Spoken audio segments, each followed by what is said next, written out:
From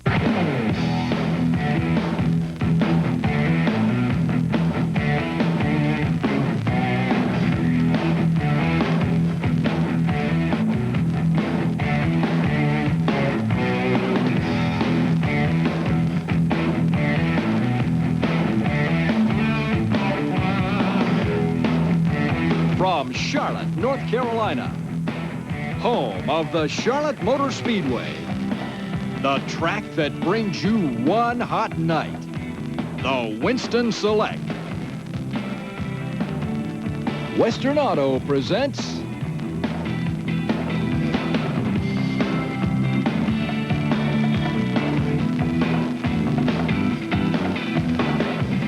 the Pat Patterson RaceWeek Specials. Hi, everybody. I'm Pat Patterson. Welcome to Team Simpson here located at Charlotte Motor Speedway. And what we're getting ready for, well, just like you saw in the open, is one hot night. You know, I think the Winston Cup fans around this country, they lay in wait for this one. The All-Star Shootout, the Winston Select, that's what's on tap, of course, this weekend. Then next weekend is the 600 here at Charlotte. Nevertheless, it's homecoming weeks in Charlotte. Everybody lives here. It's a busy time. We got a couple of great shows this week, a couple of great shows next week. We're going to start this one off in just a few minutes by talking to the owner of Team Simpson, Bill Simpson himself. We'll get caught up on all the happenings in the world of safety both here and up at Indianapolis. A little bit later on in the show, Brett Bodine will be along with us. Dick Trickle is here. Mike Skinnard is here. And we've got some great new artwork to show you from Sam Bass. So sit back and relax. We'll be back with more from Team Simpson right after this.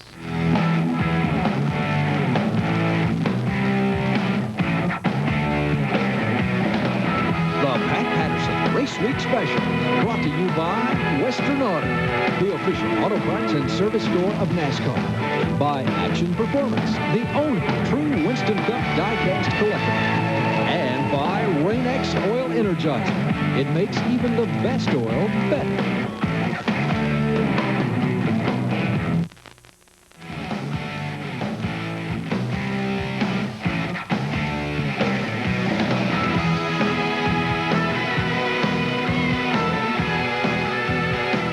Welcome back, everybody. Ooh, it's my favorite time of year. Why? Because I don't have to go anywhere to have all the racing right in my backyard here at Charlotte, and that's where we're at right now, Team Simpson headquarters, right up on the hill above the Charlotte Motor Speedway. Of course, if you're planning on being out at the track for the next couple of weeks, you'll want to stop by and see all the great stuff that Bill's got here. And speaking of Bill Simpson, say hello to him. He sits to my right now, or left, rather.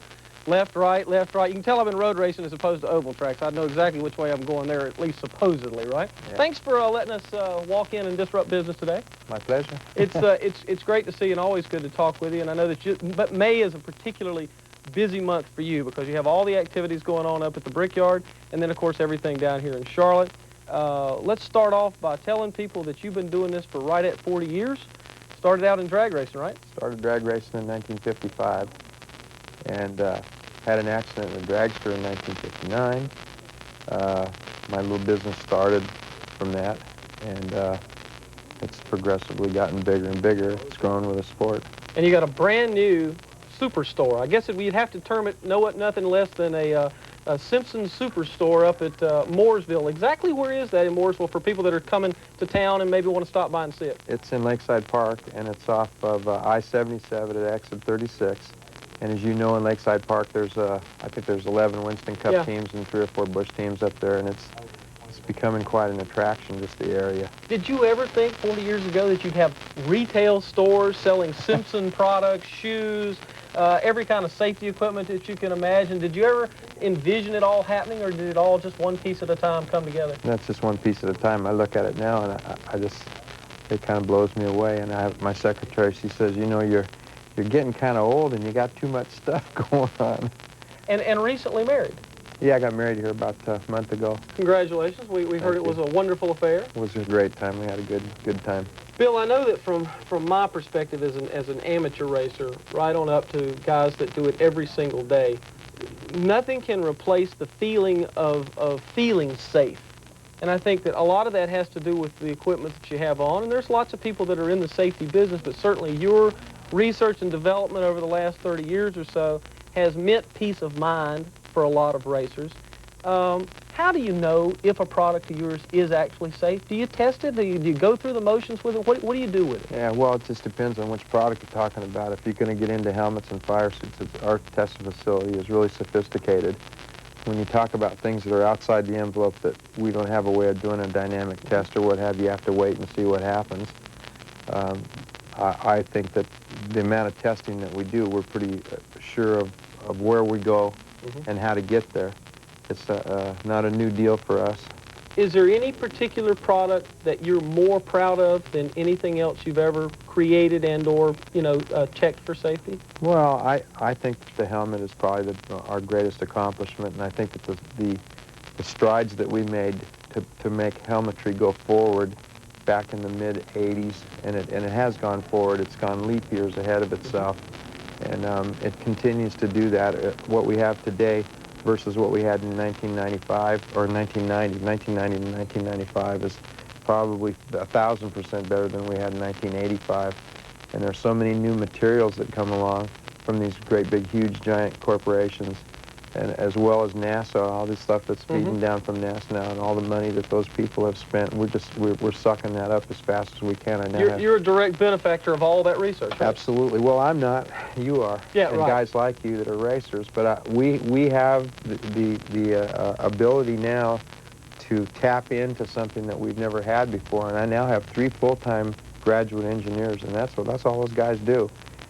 So, yeah, we do a lot of testing. Help me and a lot of other amateur racers with a couple of myths, okay, which I think are myths, and they may not be. After you crash one time with a helmet, and that helmet takes a pretty good hit in a roll bar, even though it's not cracked on the outside, or that you can see visibly that the helmet's damaged, is it still a good helmet? Well, it depends. It just depends. You'd have to, somebody who's an expert would have to look at it. Okay. How do you do, can you take the helmet to the racetrack and maybe one of your people Yes. looks at it for you? Yeah, absolutely. Generally, if you have a hard enough whack on the head, if you will, you will get a crack in the helmet. That's how they're designed. They're designed so that they'll delaminate, and that absorbs all the blow. Okay. All right. Second myth. I should change the belts in my race car every year. Well, every year is probably being pretty generous. I would think if a fellow's on a budget, I mean, it'd be nice for us. Yeah. I'd love it if you did that every year, but I don't really think it's necessary. I think every 2 years, it should be mandatory every 2 years, and a guy needs to inspect it. I mean, you could put a set of seat belts and a shoulder harness in your car, and some klutz could come along and drop battery acid on it, and it'd be no good tomorrow. But under normal conditions. Yeah, normal conditions, I'm saying 2 years. A seat belt in an impact situation, for every foot long that it is, it will stretch, even when it's tight, another inch. So if it's a 7 or 6 foot belt, it's feasible that that belt in an impact situation will stretch 6 more inches actually at impact. Is that true, or is it a myth? No, it's not a myth, and actually you're being real conservative. It'll stretch more than that. Really? Yeah. And the reason that when you see a 3-inch lap belt and a 3-inch harness, the reason that it's a pebble weave, as it is to try to get the right amount of stretch, if you will, versus what you see in a passenger car. You see what's known as a herringbone weave, right? And it's a polypropylene. It's not even nylon, and that stuff doesn't give a real great deal. Okay, so by design, you want me to move in an impact, right? Absolutely. The more you move, the more. I mean, I don't want you to move to a point where you strike your head on the steering wheel. Right. But in an instant, I would like to see your body move forward and then backwards several inches. Okay. Because that way all the stuff inside your body doesn't just crash up against your inside, like in your chest cavity. But yet what we're told all the time about constantly tightening your belts is the recommended procedure. I mean, that is what you're supposed to be doing in a race car. Yeah, you should tighten them down to a point where they're almost uncomfortable. Okay. Because if you have an accident right after you've done that, those things will still stretch a great deal. You won't know it, because after the accident's over with, the belt will still be tight. Right. Lots of conversation over the last couple of years about serious head injuries, and if we can put an airbag in a passenger car, can't we put an airbag in a race car? Well, I don't know. I don't really know about that. That's a little bit out of my line. It's something you've thought about, and I'm only asking for your personal opinion now as opposed to just for a professional advice. Well, my personal opinion is this, that it's when you have a sudden impact right now, or a sudden stop, if you will, what's happening is the brain's rotating on its axis. There's 4 little pins in there that hold your brain, and your brain is rotating. Everything's intact except your brain. You got no way of making the brain not move. Right, right. And that's what's creating these head injuries. Like, for example, Page Jones, had he had his accident, let's say, 7 or 8 years ago, I'm quite certain that Page would be dead. Right. And I've told Parnelli that. You know, it's the dead bang. I'm sure that he would be, but because of the way the helmet's designed, because of the way everything works, what happened with Page when he got hit with that wheel? His brain spun actually on its axis, and it bruised both sides of it. And that's the nature of these head injuries now. Guys are having head injuries, and they don't have any marks on them. So in short, what we're saying is that an actual airbag probably would not have made that much of difference in that particular situation. Well, right? I don't know. I can't say that. Right. You know, I saw something in Atlanta where a fella had an airbag that was attached to the bottom of a helmet. Right. I have not seen it since, and I don't know whether that would work or whether it wouldn't work. We'd have to see. But something that Simpson, you know, as a safety equipment company, I assume that these are the kinds of things that you're always looking at and always trying to figure out what's recommended and what's not. We do, and if we think that there's something that has a merit and it's within our field of expertise, we'd like to tackle it. If it's not in our field of expertise, then it's something that you get yourself in more trouble messing around with than if you didn't do it. One more thing I want to make sure I touched on with you, because this is something that I really look forward to, and it's neat that you've done this.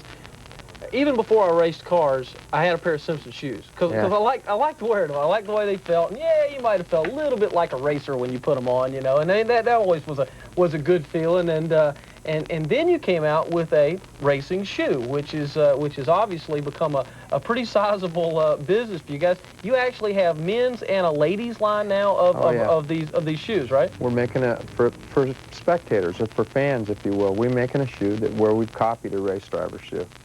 And we've done a different sole, and obviously none of the materials that we've incorporated in this shoe are flame retardant, but they're real comfortable and they're very, very popular. Has it been good response? Absolutely. It's the greatest. I mean, we just was up in Indianapolis, and they're selling more shoes than they are building helmets. That's great. Well, as always, I always like to personally thank you on behalf of all the racers that enjoy your products, and we appreciate all the effort that Team Simpson puts into each and everything. And good luck with the shoes. Good luck with the new store up at Mooresville. What exit off of 77? Exit 36 at 77. Folks, make your plans to stop by and see Bill Simpson's new Simpson Land. I don't know what we're calling it. It's not World. Graceland, something like that, Simpson Land. Anyway, we got a lot more to do from Team Simpson here in Charlotte. You stick around. We'll be right back.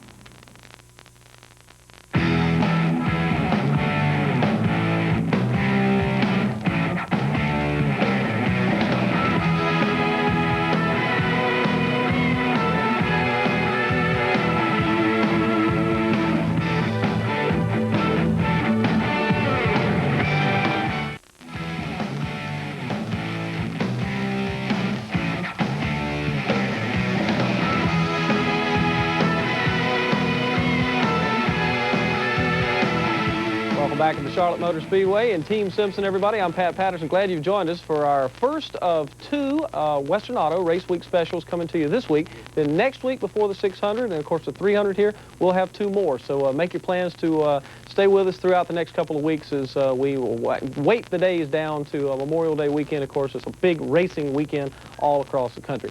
Joining me now is a man who's flying new colors this year and trying to get them flying a little faster than they have been for the last few races, but I'm sure he's looking forward to being home in Charlotte, and that is Brett Bodine and Junior Johnson and the Lowe's car, and it's a lot of transition, and I know that you've been feeling some of the transition over these past couple of months. Well, we really have, Pat, but you know, we've been competitive on several occasions. We've just had some circumstances hold us back a little bit. We spent so much time testing for Daytona, and then, of course, to go down there and have the manifold taken away, and it just ruined the engine department's combination that they were working on to give us the horsepower. Well, that really set us back. Right. And we dedicated so much time to that we didn't test for other racetracks. Now, until we went to North Wilkesboro and tested our short track program, then we got very competitive again. We sat outside pole at Wilkesboro, led the race. Was a competitive car all day. Went to Martinsville, same situation, very competitive, and we felt a lot better about our program. Road racing at Sears Point, we just didn't hit on much out there. We got ourselves up in the nearly a top 10 spot when the transmission broke, but it wasn't anything to write home about. And here at Charlotte, we came and tested again, and we turned the fastest lap unofficially in practice, and feel like, you know, we're back on something that's going to work for us. We needed to really work on our intermediate program. From our Atlanta races in Rockingham and Darlington, we weren't really that strong, and coming here to Charlotte, of course, it's a track that's always been good for me, and I think we can come out here and do some good this next couple weeks. You have obviously got the equipment and got the talent to get the job done. I think that people have a hard time understanding the fact that you can have all those things, but you've got to give it all time to get in its proper place and get to work. And it's like breaking in any kind of new equipment. In essence, that's what you really do for the first 6 months of any race team. And I mean, you can talk about what you've done. You can look at Bill Elliott with his new team. I mean, there's a lot of guys in the same boat that have the talent, have the money, have the sponsorship, but are just having to break it in and get it to where it's workable in their form. That's exactly right. You know, when I came to juniors program, I knew the weak points. I raced against that team the year before, and I knew what the weak points were. Sure, you hope over the winter your preparation and planning and hard work will get those weak points worked out, but we didn't. We didn't get it worked out, and we started off slow. We wanted to come out of the gate fast, and we didn't. We got ourselves back up in the point standings, up to 14th or so, and now we've fallen back because of some mechanical failures. We're not going to give up, and what's happened to us this last week is definitely not going to make us give up. The guys are working extremely hard, and I'm looking forward to this next stretch of races because they historically have been good tracks for me, and I think that now we've got our chassis program and engine program is just made two gains together, and I think it's going to take us to the next level. Most everyone knows that Mike Beam has gone back down to Dawsonville to work with Bill Elliott and left juniors team. My understanding at this point is that there's not going to be a per se person that takes his place called crew chief, that junior's going to get a little bit more involved. Does that make you feel good? Do you have a little bit more confidence there with him stepping into that role? Well, definitely. Let's face it, there's probably no one that knows anything more about Winston Cup racing than Junior Johnson, and to have him back on our team, so to speak, is great. He's in charge up at the shop. He's running the operation day to day, and I'm going to be responsible for chassis setup and adjustments at the racetrack and working directly with the guys, the team, and of course Junior's input will be very beneficial to us at the racetrack also. Yeah, we're not going to just name a crew chief, or we're not going to hire a crew chief. We're going to let Junior take that role, so to speak, at the racetrack, call the race, be the guy I communicate with during the race, and we're going to work from there. And we've got some guys that have really stepped up, you know, on the team, have really come forward and said, look, you know, we really want to be more involved and listen to about our opinions, and we're going to listen to them because they've got a lot of talent that's been. I was getting ready to ask you, are you willing to listen to these guys, even though they may be, you know, not the guys that have been guiding the ship right now? Are you willing to give these guys a chance? This is, you know, they feel this is their opportunity to really contribute. They feel like they've been held back a little bit. And I hope that they come through because I feel like they've got a lot of talent to offer and a lot of good information that can help us. And I think testing here at Charlotte already showed that. What about this weekend? Saturday night is all right for fighting, as Elton John says. And boy, that's just about every time what it happens out here at this the Winston Open. They're fighting for spots to get in there, and of course the Winston itself. You know, they don't pay a whole lot of money for, well, they actually pay a lot of money for every place. I can't say that, but they pay the most for winning this thing. How fired up are you guys? You got a special car for this? We built a brand new race car for the month of May here at Charlotte, and like I said, we tested it, and so far we've been the quickest. I'm really honored to be back in the Winston. It's been a couple-year absence for me. I've been trying to get in there through that Winston Open, and it seems like we always get tangled up in one of those restart mishaps, but you know, to have the Lowe's team, their first year in Winston Cup racing in the Winston Select, great honor for all of us to be there, and I just look forward to that last 10 laps. Believe me, that's what Saturday night racing is all about. That's where we all came from, you know, a shootout on Saturday night. I know, and that's why the fans will be here too, because they expect to see a show, and normally you guys never disappoint. So good luck this weekend. Well, thank you. Hope it's good and successful, and maybe this is the place we turn that thing around and start heading back in the other direction, and hope it goes well this weekend. Good chance for us to come out of here with a positive attitude about our new reorganization at Junior Johnson Racing, and let's call it the new Junior Johnson and Associates. Sounds good. Sounds good. Good to see you. Brett Bodine, stick around, everybody. More from Team Simpson right after this.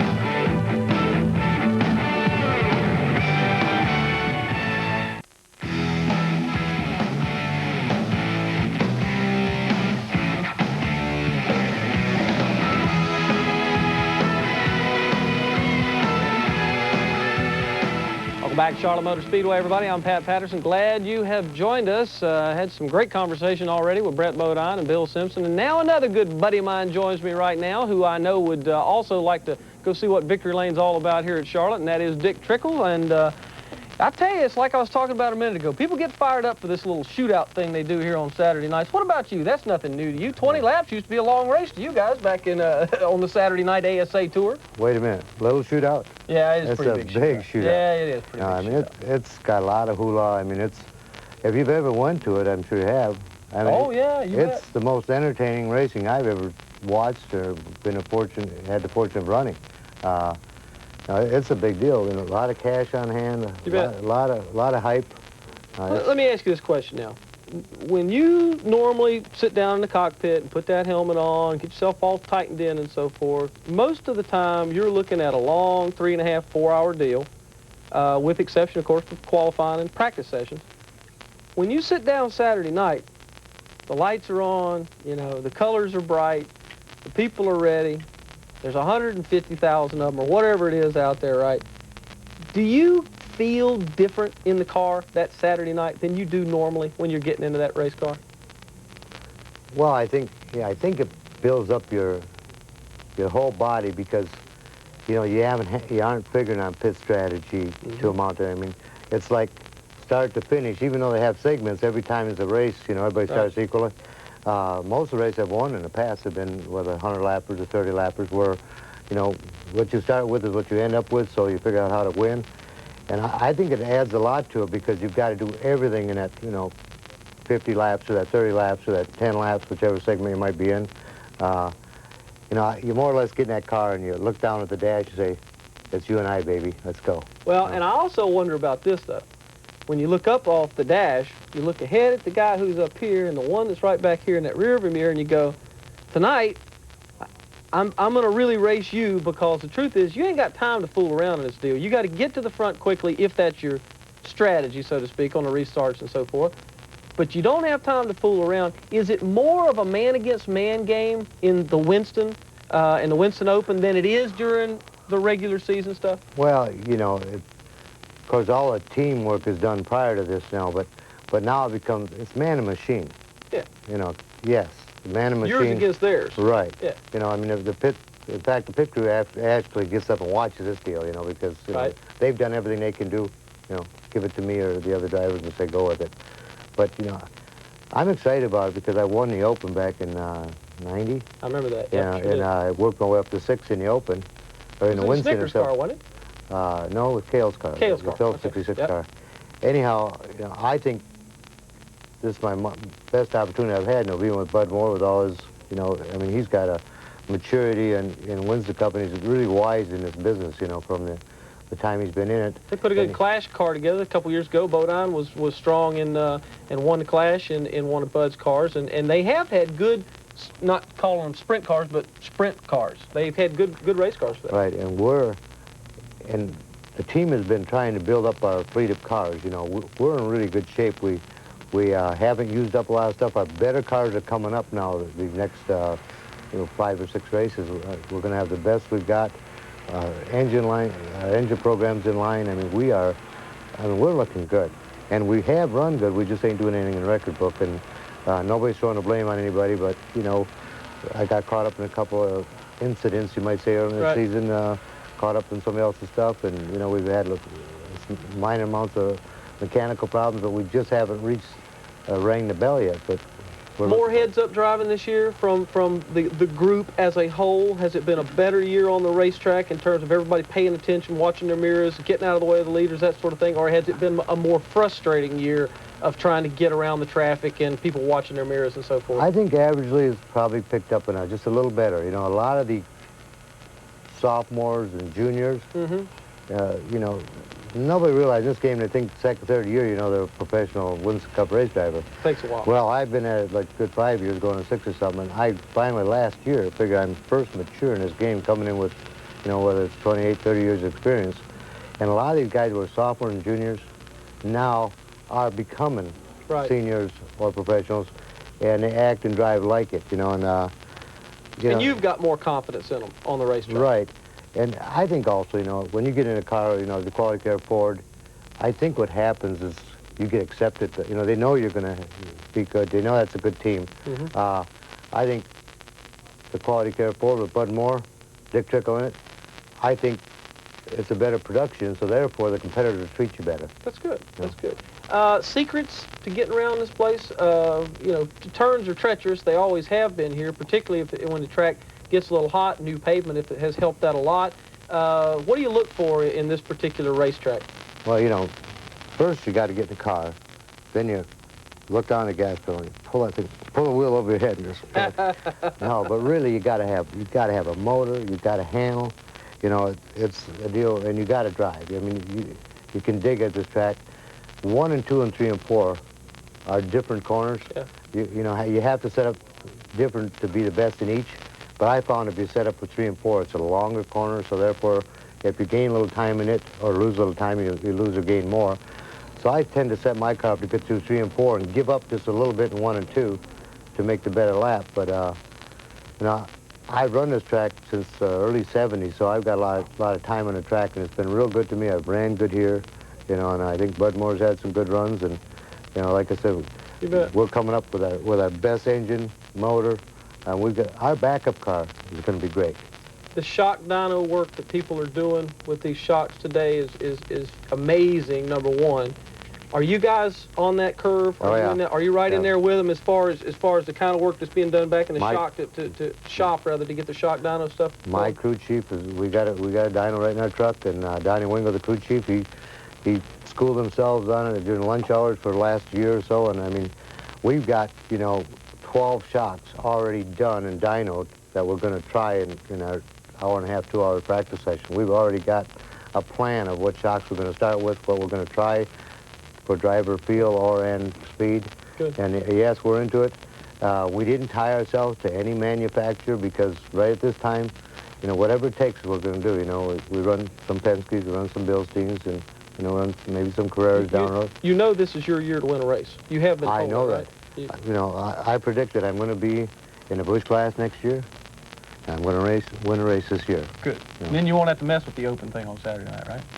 Well, I don't mind messing with it because, you know, it's fun. Yeah. Now, I think some of the guys in the Winston would like to run the open and the Winston. Yeah, you know? yeah. In fact, there are a couple of them that tried that, I think. So, We're trying to get NASCAR to do that. It's always a pleasure to see you. Hope it's a good, safe weekend this weekend. And well, will this be the car that you'll run in the 600 if it survives everything Saturday night? Well, we'll see how that goes. If we like it, if it's really doing a job for us, yes, you know, if we can survive. But we've got 2 other cars that are every bit as good as this car. But, you know, we're looking at the next 5 races. Now, we're going to run this car in the Winston. You notice I said Winston? Right. Okay, not just Winston Open, Winston. Perhaps we'll take it to 600 if that's a decision, if there's enough left of it. And we have another car that we can run in the 600. And we have another car for Dover. We have another car for Pocono. We've got the next few race lineup. I mean, I'm excited because my guys are working on cars from Pocono and all that. And I guess the teams I've been with have been good teams and tried real hard, but didn't have enough financial abilities and time behind them to prepare for 2-3 races down the road. You know, I'm not used to this. Good to see you. Dick Trickle. You don't go anywhere. Sam Bass will be with us. We'll talk little trucks with Mike Skinner. Stick around. We'll be right back.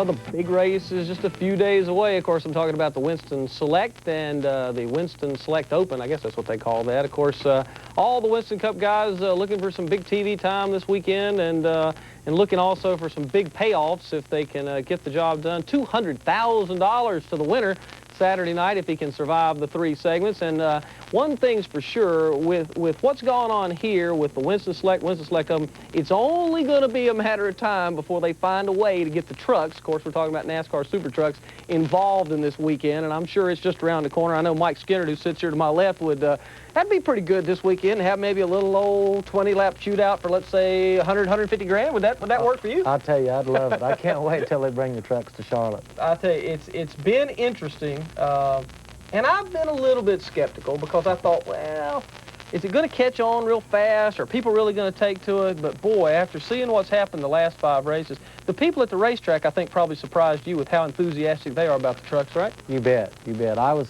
just like you. I was pretty skeptical about it at first, and so, is this thing really going to take off or not? But we've been real fortunate, and the series has been real fortunate. I think the sponsors have been fortunate. It's really went good. Yeah, I know Craftsman and the people that have been involved with the title sponsorship and so forth, I know they've been happy. I know your sponsor's been pretty happy with a couple of wins, and you guys being fairly competitive every time out of the box.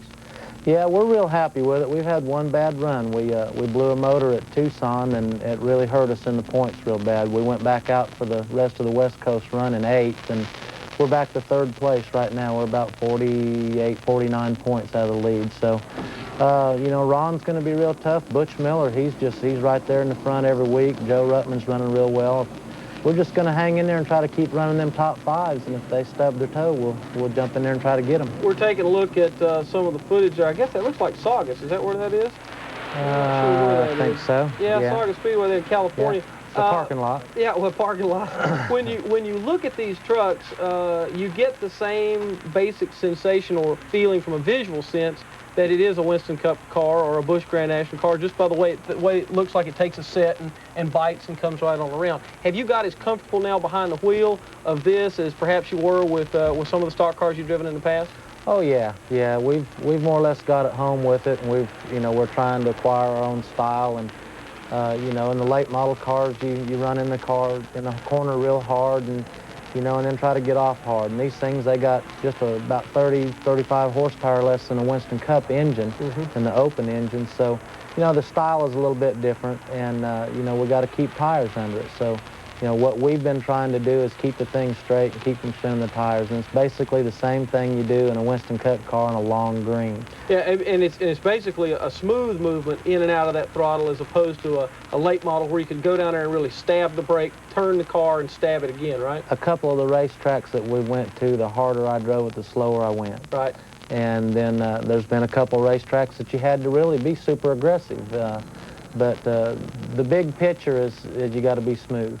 Have you learned a lot about weight placement in this car and where the roll centers are that maybe you didn't even know going into the first 4 or 5 races? I mean, has it been a real learning experience every time out of the box, or has it been pretty consistent every time you've gone out with it? It's been pretty consistent. Our biggest thing is our trucks are getting better and better all the time. Right. Each one the guys at the shop build just comes out to be better and better. They got one there I've already named the masterpiece. It's the trickiest thing I've ever seen. What is it about race car guys that got to put names on cars? But I guess we got off on that for the last few years. By the way, we want to make sure we mention that Steve Perkins, the guy who does your souvenirs, wife Tammy is sick, and we want to make sure that we wish her well. And she's fighting cancer real hard right now, and we really want Tammy to get better, and it's gonna help the whole program. We want Steve to get in a good mood and want his family all back together with him again. Well, we'll get everybody to remember Tammy in their prayers, and hopefully that situation will get itself better. Hope so. What about coming to Charlotte this weekend and being around here and seeing all that's going on? Now, the next race for you guys is where? Odessa, next weekend. Next weekend. So you got this weekend off. You're spectating, right? Yeah. You going to go down and hang out with the 3 crew and all those guys and cheer on your favorite driver, or what? We may. I might come down and pull for Richard in the, in his little race. That's right. He's doing the Legends race, isn't he? Yeah. Now, isn't that something? Richard. I'd like to talk to him on the radio, actually. Well, you might. I don't know if they let them use radios or not, but I'm sure that'd be an interesting conversation. What kind of advice would you give him in one of those Legend cars? First of all, have you ever driven one? No, I sure you got to go do that once before you ridicule him, because it's the toughest thing I think you could ever get in and try to work with. You're 6 races into the deal. How many total races in the series? 20 races. So you're a little over a quarter of the way there. Yeah, we're not real nervous yet. When it gets down to the single digits and we're still behind, then we're going to, change our program a little bit and, be a little bit more aggressive. And, right now we're just trying to race the racetracks and keep the truck under us, keep the fenders on it. I know that it's not customary to speculate on why someone is doing well, but if you had to put it in a nutshell, why do you think Hornaday's been as competitive as he's been with the 4 wins that he's had, or 3 wins that he's had? Well, basically, you know, Ron is a super good driver. Dale's real fortunate to have a driver like Ron Hornaday, and we're racing on their racetracks. You know, we're on the West Coast there where, you know, he's real familiar. Boy, you just said that like a man that's looking forward to getting them on your racetracks, right? Oh, yeah, yeah. And, you know, really, we've beat him as much as he's beat us out there. We beat ourselves at Tucson. We had, you know, 2 or 3 tenths faster truck. And we felt like we really had the truck to beat there. Saugus, we definitely had the truck to beat at Saugus. We had an unfortunate mishap with a lap car, got into us accidentally and took us out, and we ended up 5th in that deal. But, you know, I think that we'd had a real good shot at that, and, you know, Ron didn't run all that good there. I think he was, you know, 6th or 7th, and we'd have got a good points lead on him right there. And really the only places that we've really been beat pretty bad is Bakersfield and Monroe, and everywhere else we've run real well. So, you know, if it doesn't get any worse, if we can compete with him as hard as we have right now on our tracks, or what I call our tracks, the East Coast tracks, you know, then we're going to have a real good, you know, a real good battle. And, you know, you can't count out Ruttman and Butch Miller, because those guys they're right there in the top 3 every week. And right now I see 5 or 6 trucks that could win that championship. I don't think any one or 2 drivers isn't going to blow it away. Well, enjoy your weekend off. Hope All right. it's a nice, fun time over there. And if you get a chance to badmouth Richard on the radio while he's running the Legend race, then please have at it and have a good time doing it. No, I really wouldn't do that. Richard, he's great. When he comes to our races, we really have a good time, and he treats me real good on the radio. Good to see you, man. All Good luck. You bet. Mike Skinner, he's got a bunch more truck races to run throughout the year. Hey, what about Winston Cup art? Where is it going? What's going on? Well, Dale Earnhardt's going to have a brand new paint scheme for the Winston this weekend. We'll tell you a little bit more about that and talk to one of the creators of all of it when we come back.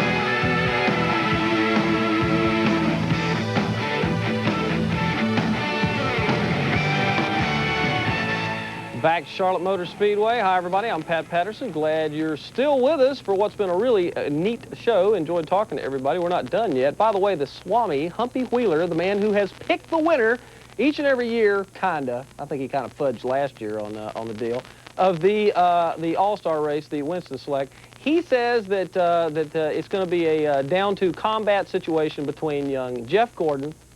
Boy, he really went on a limb there. And Dale Earnhardt, another real tough choice there. Gee, Humpy, I wish you could make it a little more pressure-filled when you make these selections. But nevertheless, the guy who's responsible for many of the pieces of art that's hanging in my house, and probably some in yours, is Sam Bass, and he sits to my left. And Sam is the guy who creates the covers for the programs here at Charlotte Motor Speedway, and does a whole lot of other artistic types of things in between. And in fact, we're gonna show you. I think, yeah, you can see it in the picture now. The one to Sam's left right here is the cover for the 600 or for the Winston, or is there 2 different ones? Well, it's kind of a combination cover for both events. Tell us about it.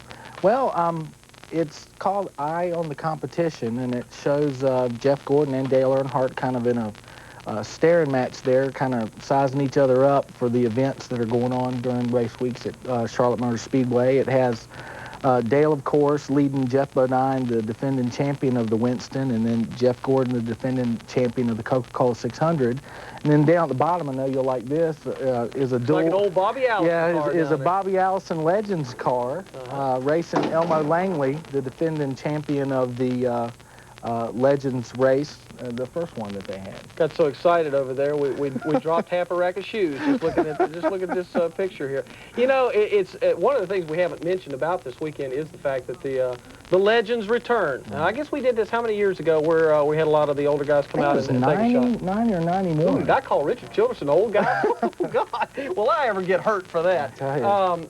But the truth is that Bobby Allison, Donnie Allison, Elmo Langley, Mel, what's Mel's last name from Las Vegas? Larson. Mel Larson's right. going to be out. All the guys coming back out for Legends race, and that'll be a lot of fun. So that's what's down here in the bottom, right? Yes, that's kind of an old depiction of a new series that's really taken off for sure, and kind of put the paint schemes that people are very familiar with on the cars. Now, Sam, you're not just a money-hungry capitalist trying to make a living off of Winston Cup racing. You're actually one of the biggest fans that are out there, aren't you? That's for sure. I mean, I feel very fortunate that things have worked out the way they have, because I'm a fan. I would be doing this anyway, you know, in my spare time, but it's worked out so that it's my full-time job. And I mean, the fan in me kind of gets in the way sometimes almost when I'm working on projects. I get so excited about them.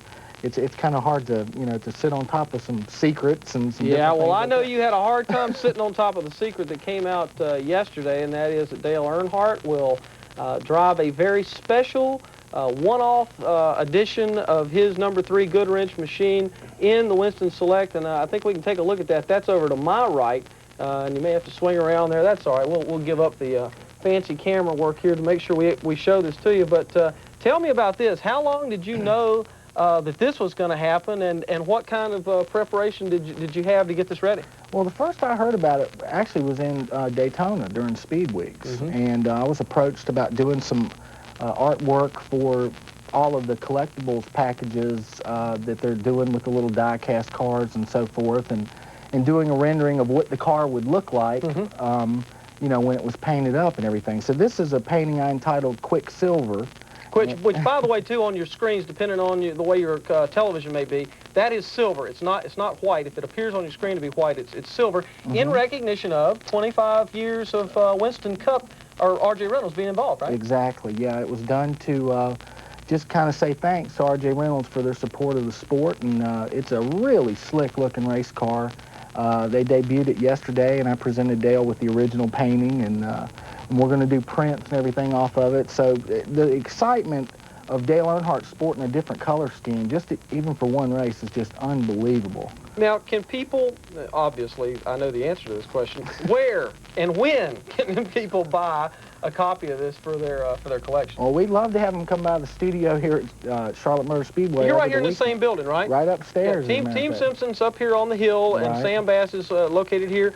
Will you have, like, order forms or something like that? People can come by and place an order for one? We sure will. And or they could call us and place an order for it or whatever. Phone number? 704-455-6915. Okay, good. We'll make sure that goes. Oh, all right, well, no, we're glad to do it. I mean, the first thing I did when he came walking up, I said, where's mine? You know, I want to have a copy of it to put it with all of my stuff. It is a lot of fun for you. These projects that you do for Charlotte Motor Speedway, I know, are only part of what you do.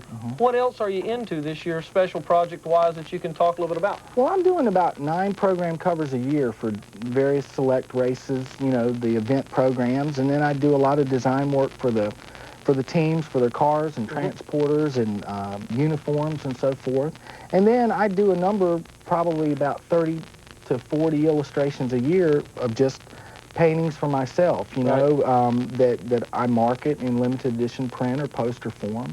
And I mean, I go to work every day and just do pretty much what I want to do. And being a fan, I mean, I paint for myself, you know, what I like to see. And to have, you know, Winston Cup fans enjoy what I'm doing, I mean, that's just icing on the cake. Well, stick around, and when we get back from this little commercial break, I'm going to give you a chance to do what every fan wants to do. Okay. And that's to tell me who's going to win the Winston on Saturday night. We're going to get your opinion on that. All right. Don't go away, everybody. We'll be back with Sam Bass's opinion right after this.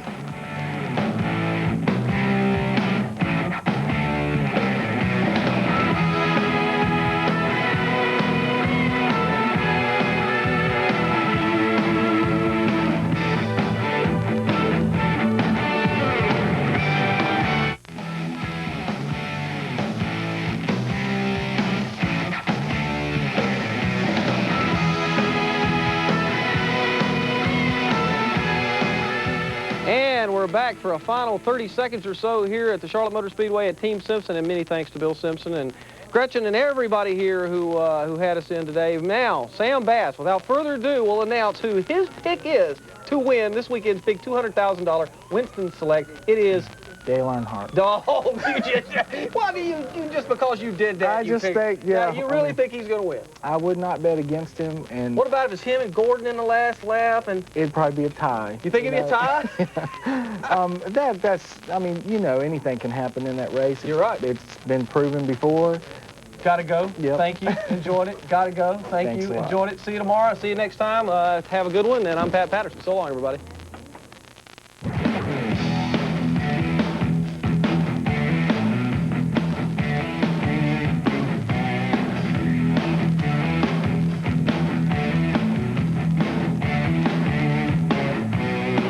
The Pat Patterson Race Week Specials, brought to you by Western Auto, the official auto parts and service store of NASCAR. By Action Performance, the only true Winston Cup die-cast collectible. And by Rain-X Oil Energizer. It makes even the best oil better. Communications provided by Racing Electronics. For a free catalog, call 1-800-272-7111. Featherlight Trailers, the official trailer of NASCAR and major sponsor of the NHRA. Remember to call Featherlight for all your trailer needs at 1-800-800-1230. Set chairs provided by Showtime Products. Guest received the Oil Energizer from Rain-X, the ultimate in lubrication.